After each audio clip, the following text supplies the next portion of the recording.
Supreme കോടതിയിൽ chief justice BR ഗവായിക്ക് നേരെ shoe എറിഞ്ഞ 71 വയസ്സുള്ള അഭിഭാഷകനെ 3 മണിക്കൂർ ചോദ്യം ചെയ്യലിന് ശേഷം വിട്ടയച്ചു.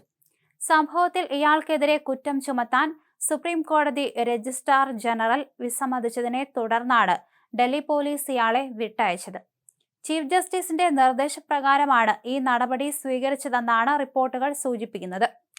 രാകേഷ് കിഷോർ എന്ന അഭിഭാഷകന് ഷൂസും മറ്റ് രേഖകളും കൈമാറാൻ രജിസ്ട്രാർ ജനറൽ ഡൽഹി പോലീസിനോട് നിർദ്ദേശിച്ചിരുന്നു. ഡൽഹി പോലീസിന്റെ സുരക്ഷാ വിഭാഗവും ന്യൂഡൽഹി ജില്ലാ പോലീസ് ഉദ്യോഗസ്ഥരും ചേർന്നാണ് ഇയാളെ ചോദ്യം ചെയ്തത്.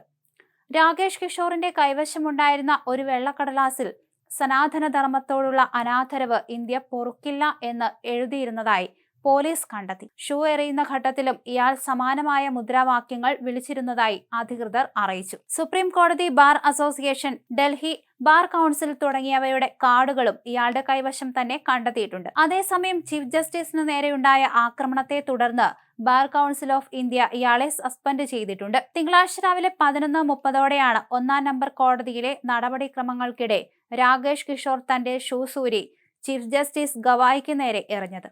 എന്നാൽ ആക്രമണ ശ്രമത്തിൽ പതറാതെ ചീഫ് ജസ്റ്റിസ് ഗവായ് അഭിഭാഷകരോട് വാദങ്ങൾ തുടരാൻ ആവശ്യപ്പെടുകയും ഇത്തരം സംഭവങ്ങൾ നമ്മളെ ബാധിക്കില്ല എന്ന് പറയുകയും ചെയ്തിരുന്നു. കോടതി നടപടികൾക്ക് തടസ്സമുണ്ടാകരുതെന്ന നിലപാടായിരുന്നു ചീഫ് ജസ്റ്റിസ് സ്വീകരിച്ചത്.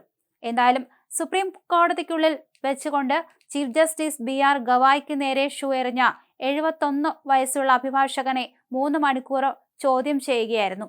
അതിനുശേഷം വൈകുന്നേരത്തോടെ ഇയാളെ വിട്ടയക്കുകയും ചെയ്തു. ഇയാൾക്ക് ചെരുപ്പുകളും രേഖകളും കൈമാറാനും രജിസ്ട്രാർ ജനറൽ ഡൽഹി പോലീസിനോട് ആവശ്യപ്പെട്ടു.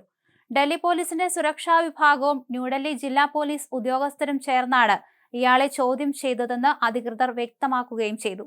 ഇദ്ദേഹത്തിനെതിരെ കുറ്റം ചുമത്താൻ സുപ്രീം കോടതി രജിസ്ട്രാർ ജനറൽ വിസമ്മതിച്ചതിനെ തുടർന്ന് ഡൽഹി പോലീസ് പോകാൻ അനുവദിക്കുകയായിരുന്നു. ചീഫ് ജസ്റ്റിസിന്റെ നിർദ്ദേശപ്രകാരമാണ് ഇതെന്നാണ് റിപ്പോർട്ടുകൾ. വാദം നടക്കുന്നതിനിടയിലായിരുന്നു ഇത്തരത്തിൽ ചെരുപ്പെറിഞ്ഞത്. ആ കൂടി നിന്ന ആളുകളൊക്കെ തന്നെ ഇയാൾ പ്രകോപിതനാകാതെ ശ്രദ്ധിച്ചിരുന്നു. അതുകൊണ്ട് തന്നെ ഇയാളെ പോലീസ് കസ്റ്റഡിയിലെടുക്കുകയായിരുന്നു. ഒടുവിൽ ചീഫ് ജസ്റ്റിസിന്റെ നിർദ്ദേശപ്രകാരം ഇയാളെ വിട്ടയച്ചു എന്ന് തന്നെയാണ് ഒടുവിൽ ലഭ്യമാകുന്ന വിവരം. ഇതൊന്നും തങ്ങളെ ബാധിക്കില്ല എന്ന് തന്നെയായിരുന്നു നടപടിക്രമങ്ങൾ തുടർന്നുകൊണ്ടിരിക്കവേ ചീഫ് ജസ്റ്റിസ് പറഞ്ഞത്.